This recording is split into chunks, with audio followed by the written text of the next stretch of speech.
Okay, so this is the book The Meaning of Marriage by Timothy Keller.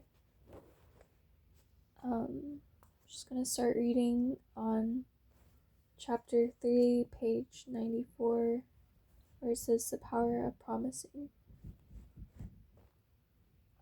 Is this chapter 3? Let me see. Yes, it is chapter 3. Okay.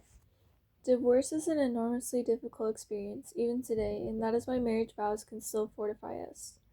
Vows keep you from simply running out too quickly. They give love a chance and create stability, so the feeling of love, always very fitful and fragile in the early months and years, can grow strong and deep over time. They enable your passion to grow in breadth and depth, because they give us the security necessary to open our hearts and speak vulnerably and truthfully without being afraid that our partner will simply walk away. W. H. Auden expressed it perfectly in one of his last books, A Certain World, a Commonplace Book, where he wrote, like everything which is not the involuntary result of fleeting emotion, but the creation of time and will, any marriage, happy or unhappy, is infinitely more interesting than any romance, however passionate. What is this great difference between a romance and a marriage of which Auden speaks? It is the signing of that piece of paper, or walking through animal parts,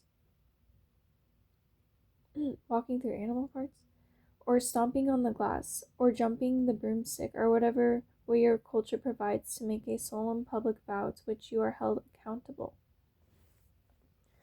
Love and law go hand in hand. That's because, according to the Bible, marriage is essentially a covenant. Why is binding promise of future love so crucial for creating deep, lasting passion? Christian ethicist Lewis Smedes wrote an article that I read as a young pastor, and a still new husband. It helped me enormously as both a counselor and spouse. It is called Controlling the Unpredictable, the Power of Promising. First, he locates the very basis of our identity in the power of promising. Some people ask who they are and expect their feelings to tell them, but feelings are flickering, flames that fade after every fitful stimulus. Some people ask who they are and expect their achievements to tell them, but the things we accomplish always leave a core of character unrevealed.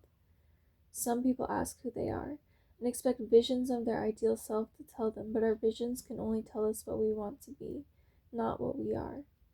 Who are we? Smith answers that we are largely who we become through making wise promises and keeping them. For vivid confirmation, Smedes looks to the great playwright Robert Bolt, who wrote A Man for All Seasons, the story of Sir Thomas More, whose daughter Meg pleaded with him to break the oath he had once made and thereby save his life. More, you want me to swear to the act of succession.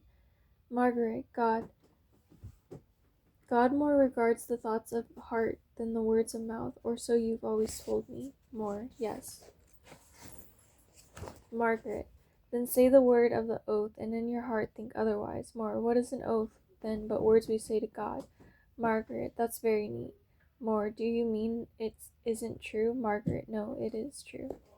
More, then it's a poor argument to call it neat, Meg. When a man takes an oath, Meg, he's holding his own self in his own hand like water. If he opens his fingers, then he needn't hope to find himself again. Since promising is the key to identity, is very essence of marital love. Why? Because it is our promise that gives us a stable identity. And without a stable identity, it's impossible to have stable relationships. Hannah Arendt wrote, without being bound to the fulfillment of our promises, we would never be able to keep our identities. We would be condemned to wander helplessly and without direction in the darkness of each person's lonely heart.